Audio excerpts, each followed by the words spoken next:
Hola, estimados amigos, queridos estudiantes. Otra clase de aprendizaje. Platicaremos ahora acerca de la gestión de cuencas hidrográficas en El Salvador, como parte de la clase número 14 de la asignatura Ciudadanía y Valores. Vamos a hablar entonces algunas ideas centrales sobre los desafíos que enfrentamos en el manejo de las cuencas y la importancia de su recuperación. Veamos algunas ideas centrales. Y es que precisamente en el diagnóstico citado en el Plan Nacional del Medio Ambiente del año 2012, el Ministerio de Medio Ambiente y Recursos Naturales señalaba y retomaba algunos datos importantes acerca de la amenaza climática creciente.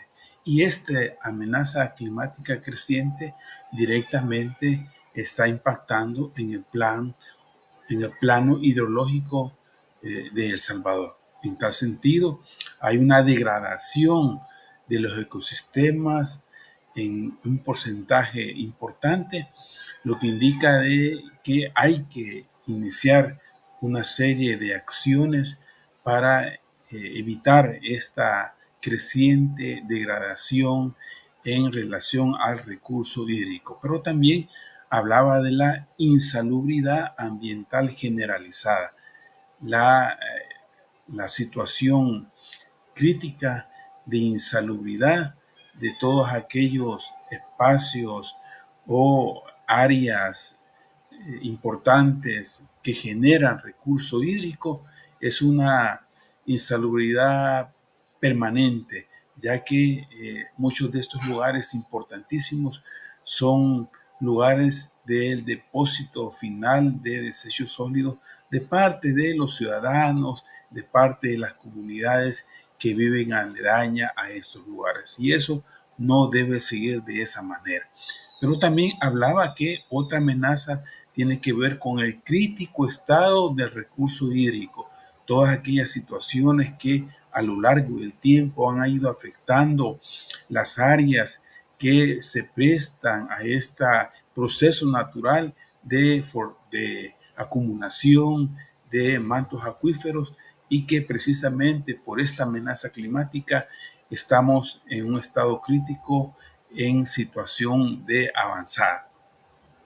También hablaba esa política eh, nacional de medio ambiente cuando citaba el documento de la vulnerabilidad, hablaba también de la desordenada ocupación del territorio, la construcción de industria, la construcción de viviendas, el asentamiento de comunidades o cualquier otra situación está enfrentando un proceso desordenado donde a veces obviando muchos permisos ambientales, las personas, las familias de escasos recursos en situación difícil habitan lugares que precisamente deben de ser protegidos por el Estado y por la política referida a la protección y gestión de los recursos hídricos. También hablaba que esta amenaza climática tiene que ver con una escasa cultura de cumplimiento ambiental. La situación ambiental parece risible, pero no es tomada en cuenta por muchas instituciones, por muchas empresas que se dedican a la productividad, a la producción industrial o cualquier tipo de procesos productivos. En última instancia dejan esa valoración importante del cumplimiento de las normas ambientales para proteger y cuidar nuestros recursos ambientales y en especial nuestros recursos hídricos. Entonces vemos que es una situación compleja y que ha venido a acelerarse y agravarse con el clima creciente de sequía o de problemas ambientales o con creciente disputa entre lo económico, la sociedad y los recursos naturales. Importante la información que se dio a conocer por las instancias correspondientes en su momento, y es que precisamente este diagnóstico de vulnerabilidad citado en la Política Nacional de Gestión de Recursos Hídricos señalaba también que hay una serie de problemas que está enfrentando nuestros recursos hídricos, pero se centraba en este estudio en tres importantes. Tiene que ver con la problemática del suelo, la problemática del agua y la problemática de nuestros bosques. Entonces, hacía referencia al suelo y señalaba el dato alarmante en aquel momento de que 59 millones de toneladas métricas son perdidas al año de suelo por erosión, por inundación, por cualquier situación que está relacionado con el manejo del suelo. A la larga son 59 millones de toneladas métricas que pierde el territorio salvadoreño en este devenir de procesos relacionados con el suelo. Esta amenaza principal se cierne sobre la erosión acentuada y el desorden territorial. Como hemos mencionado ya en la primera slide, el desorden en los procesos de construcción o la erosión desmedida debido a la tala de bosque o de bosque secundario o de cualquier espacio donde hay una cantidad considerable de árboles no es detenida, y entonces sigue ese proceso de acumulación de problemas de erosión, y a la larga tenemos esa pérdida importante de suelo en el territorio salvadoreño. El impacto indudablemente se está dando en una severa exposición a sequías y deslizamientos en algunas partes de vulnerabilidad de nuestro territorio salvadoreño. También en relación a la vulnerabilidad que enfrenta el recurso hídrico, el agua, señala el estudio de que menos de la mitad de la lluvia drena como agua utilizable. O sea que hay una gran cantidad de agua que, producto de las precipitaciones en la época de invierno, que esa agua no se acumula en cuerpos de agua subterráneos, o no hay la manera como podamos nosotros poder reutilizar esa agua producto de el proceso natural de la lluvia. Hay una pérdida tremenda de esta agua que pudiese ser utilizada en el caso hubieran las condiciones necesarias y adecuadas para su reutilización. Eso equivale entonces a que hay una amenaza principal a partir de este rublo de la lluvia, una contaminación, sobreexplotación y salinización del recurso hídrico que afecta a las comunidades que más necesitan este recurso importante y vital. Y el impacto humano, precisamente la obligación a perforar cada vez pozos más profundos, porque el agua ya no se encuentra a escasos metros del suelo. ¿Por qué razón? Porque no ha habido esa permeabilidad que permita retener el agua en cuerpos de agua subterráneos, ya que la tala ha sido constante, y estos elementos naturales que colaboran con la acumulación de agua, como son los árboles, cada vez hay un proceso más sostenido de tala del mismo. Y en relación a los bosques, una métrica clave es que hay una pérdida del 1.7% anual del bosque original. Cada año perdemos más bosque original. Ese bosque que tiene cientos de años en el territorio salvadoreño se va perdiendo poco a poco, y no hay ninguna posibilidad de tener ese ritmo acelerado de deforestación comercial a partir de proyectos industriales o proyectos habitacionales que causan un impacto terrible en el futuro de la administración y gestión de recursos hídricos. Un ejemplo claro son las faldas del volcán de San Salvador, en el lado norte, buscando que Saltepeque, Nejapa, toda esa franja que antes se conservaba porque eran fuente importante de recursos hídricos, ahora son urbanizaciones, residenciales, colonias, y lo que ha pasado es que esa tala no ha sido ya, no es soporte ya para estos cuerpos de agua y va a una acumulación adecuada de la misma. Un caso más crítico es lo que ha pasado con el, la finca, la zona protegida del Espino, ¿verdad? Antes eran unas fincas hermosas y extensas, ahora solo vemos construcciones de centros comerciales, de viviendas, y esto es parte del desarrollo, pero debe haber un equilibrio en el sentido de conservar la importancia de estos mantos eh, eh, acuíferos, estos cuerpos de agua que se alimentan de ese manto de bosque que ahora ha desaparecido. Tal como lo señalábamos, esa increíble cantidad de toneladas métricas de pérdida de suelo se distribuye en El Salvador de la siguiente manera. En la zona norte, Santana, Chalatenango, hay una pérdida de 10.000 kilómetros cuadrados de territorio con alta probabilidad de afectación por sequía. 10.000 kilómetros cuadrados eh, están propensos en la zona norte a probabilidad de afectación por sequía. En la zona central y paracentral, 4.040 kilómetros cuadrados de áreas expuestas a diversos tipos de deslizamiento. Y en la zona eh,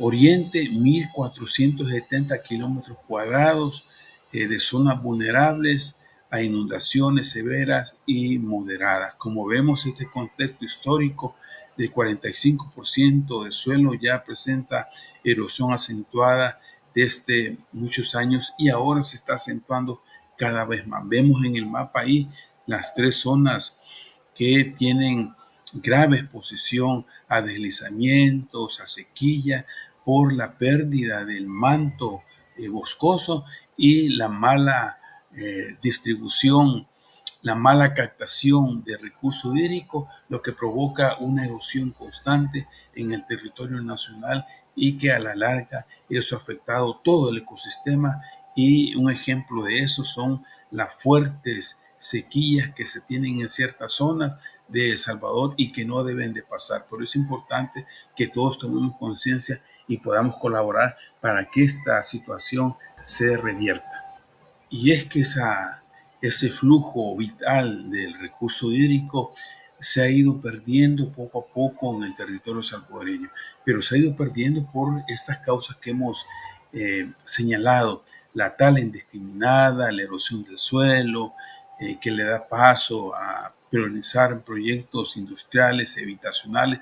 Todo eso ha generado un impacto tremendo en este recurso hídrico vital para las familias salvadoreñas. Y esta gráfica de flujo nos señala de que El Salvador recibe al inicio de los, las épocas de invierno, las cuencas hidrográficas de El Salvador reciben 56.52 millones de métricos cúbicos de agua. Ese es el 100% que, según las estimaciones, se reciben en las cuencas hidrográficas salvadoreñas: 56.052 millones de metros cúbicos de agua.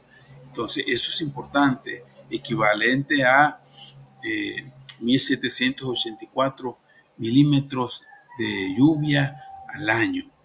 Eso, el inicio del periodo de invierno, y en la medida que va avanzando se va disminuyendo, de tal manera de que hay una pérdida principal de 59% de esa cantidad que se evapora en todo el territorio nacional. En el recorrido de ese flujo hídrico se va perdiendo a través de la evaporación.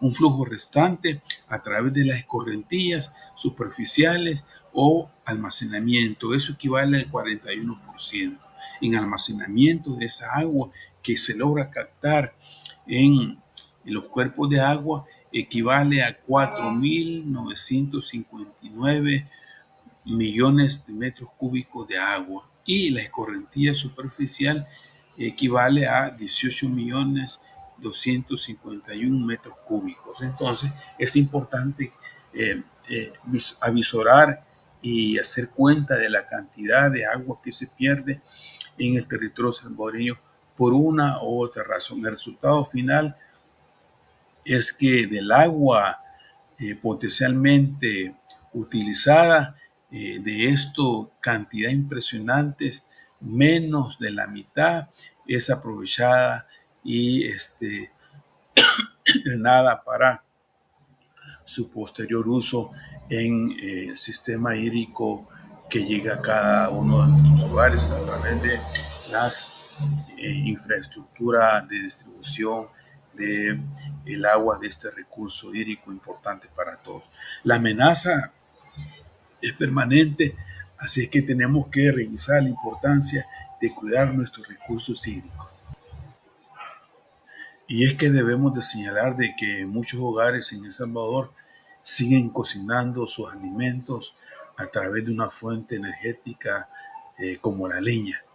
La leña es un elemento que utilizan muchas familias para obtener energía y hacer sus actividades diarias, productivas incluso, o de oficios domésticos en el hogar. La demanda residencial es de 35.000 hogares, dependen exclusivamente de la leña para obtener energía. Ese es el dato que eh, revela este diagnóstico de vulnerabilidad que mencionamos al inicio.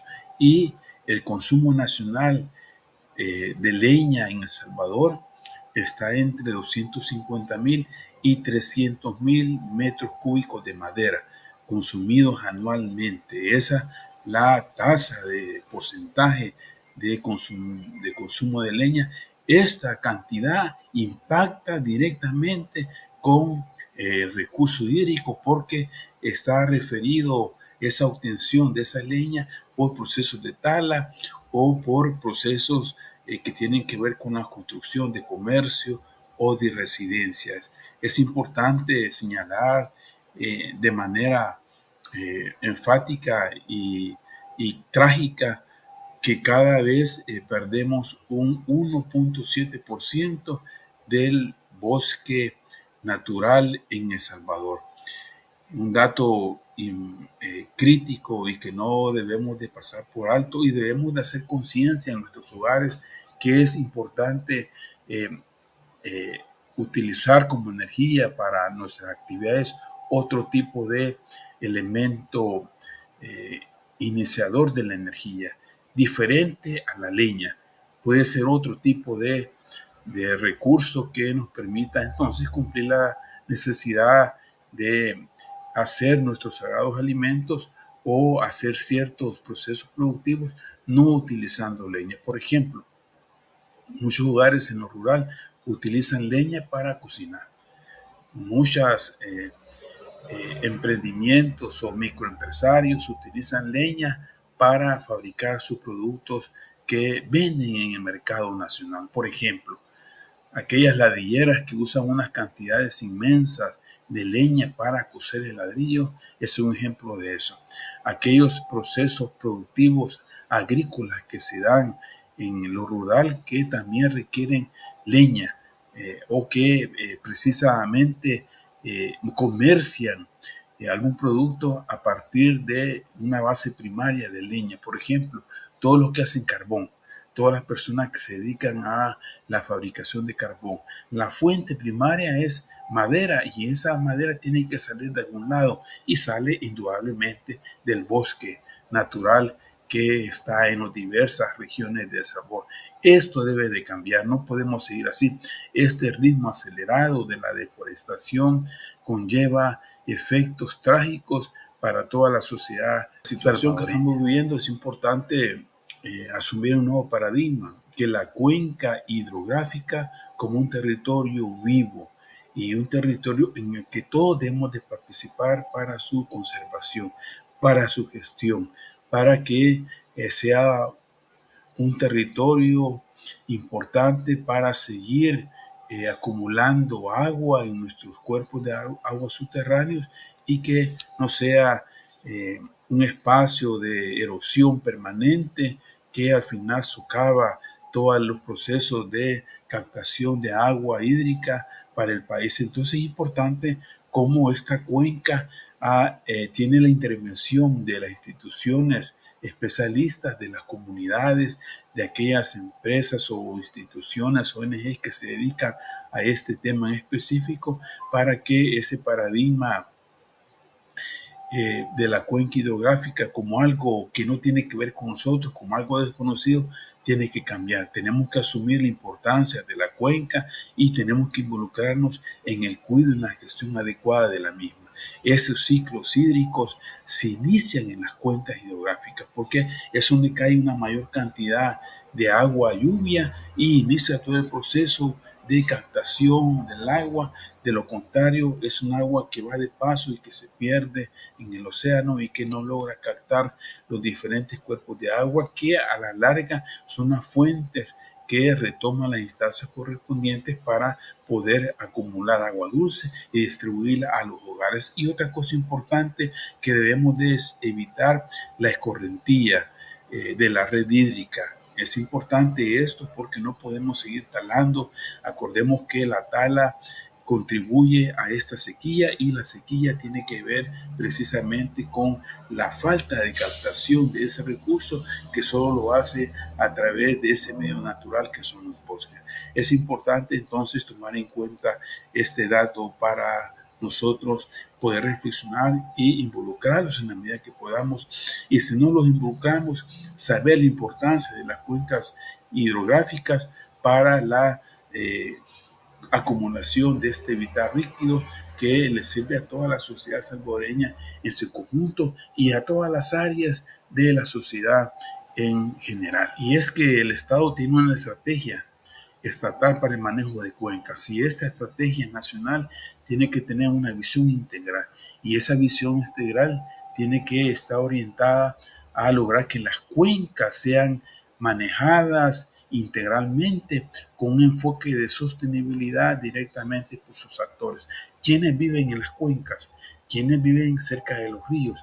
Viven en las comunidades de salvadoreños. ¿Quiénes se aprovechan de esos ríos?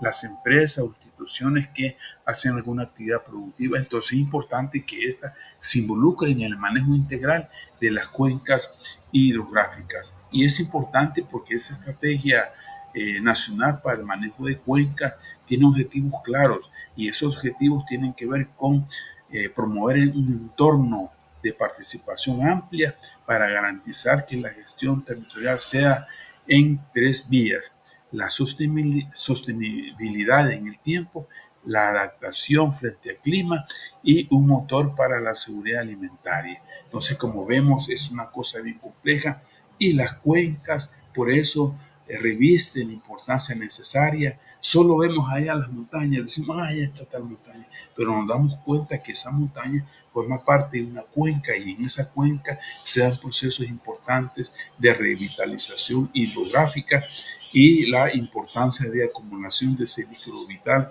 en el recorrido de la cuenca territorial en nuestro querido El Salvador.